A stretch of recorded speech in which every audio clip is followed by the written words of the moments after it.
I'm joined here today by my wife and actor, Arena Holjak, and we're here to talk about her Amelia Earhart Kickstarter.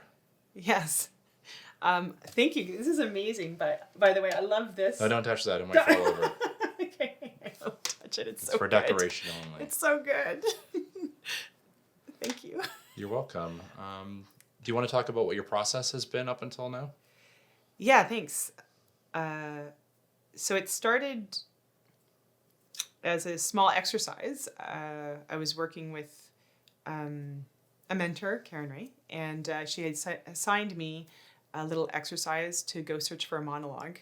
She wanted me to feel this feeling of flying, and then she had the idea of researching Amelia Earhart, and I initially didn't like it at all because I had this judgment towards Amelia Earhart as being a bad elementary school show. That's my experience. But I went and I found her monologue.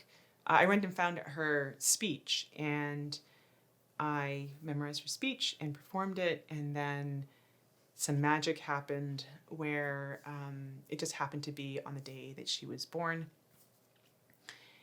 And then the idea to actually create a show started to develop.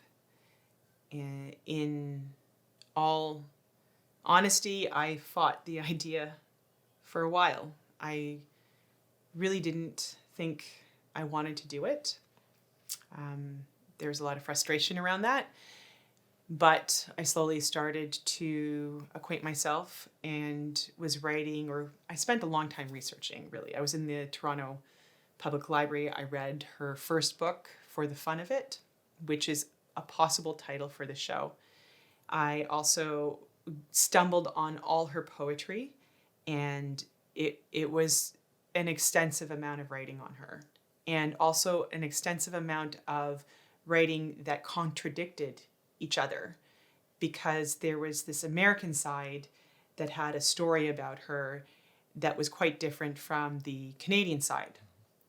And I would see documentaries doing a lot of contradiction. And also I watched every film I could possibly find on her and read about 10 bad school plays and maybe 3 or 4 professional plays. And then I went finally to an artist residency and spent a week there. That was my first time writing. And that was at Artscape. That's at Artscape. I was really happy to get that time. It's very difficult to have your daily responsibilities and jobs and try to create. Can you just elaborate a little bit on what Artscape actually is for those that don't know? It's amazing. I first heard of Artscape through a friend, Valerie Bahajar. I saw her go to it years ago, and she had mentioned it and talked about how she enjoyed her time there, and she was amazed at how much work had come out. So I was looking for places that might have the same. I even thought about maybe just renting a small room for a week and just being away for a week. But I put in this application for an artist residency, and within a few weeks I got it approved. And I went there, and it is magical. It's on Center Island. I absolutely recommend any artist to go there. You shut down from all the noise of the world. You are near water, which is beautiful. And I was in a classroom that was converted into a studio. The building itself is 150 years old. It's run by incredible artists. It's very quiet. Every artist is in their own room creating, so it sometimes feels like you're not sure if anyone else is there, but it could be actually packed with 80 artists.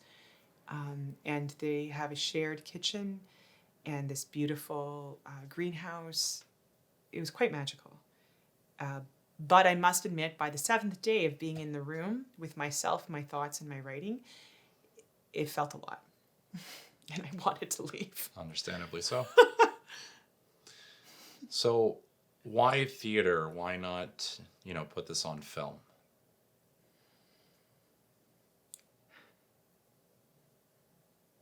That's a big question I think a lot of theatrical artists and actors ask themselves these days, is why theater? Let's just move to film, because essentially we are watching theater really slow down.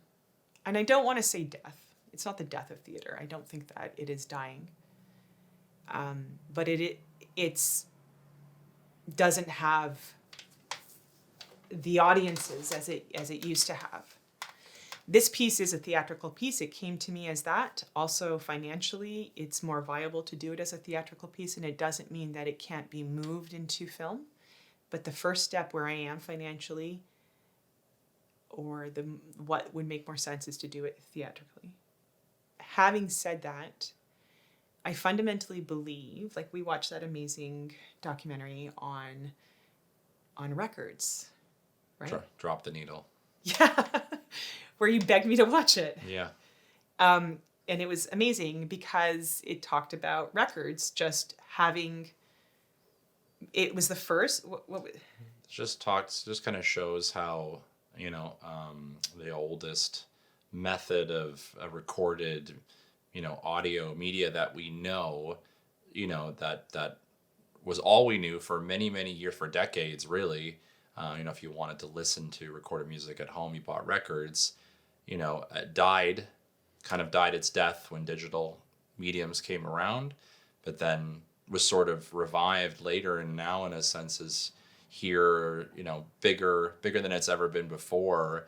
And it's because people now really appreciate the art form. They can go out and they can download it, or get it any number of ways. They can stream it, but the true people that appreciate these things, just like those that appreciate going to a theater and sitting in a physical space, love the physical medium of vinyl. So there's the parallels between the two.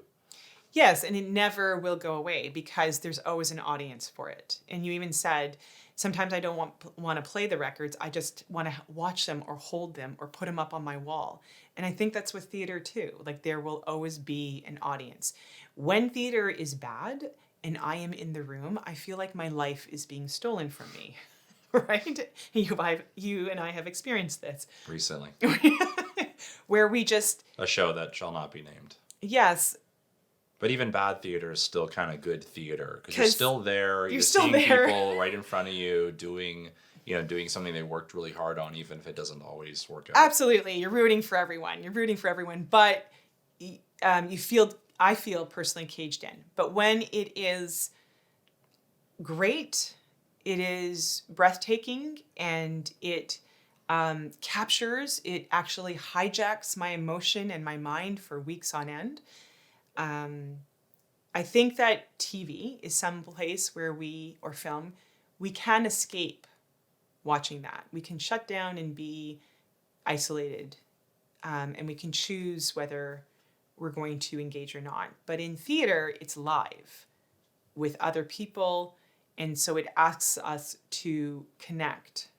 And I feel that that's right for this piece.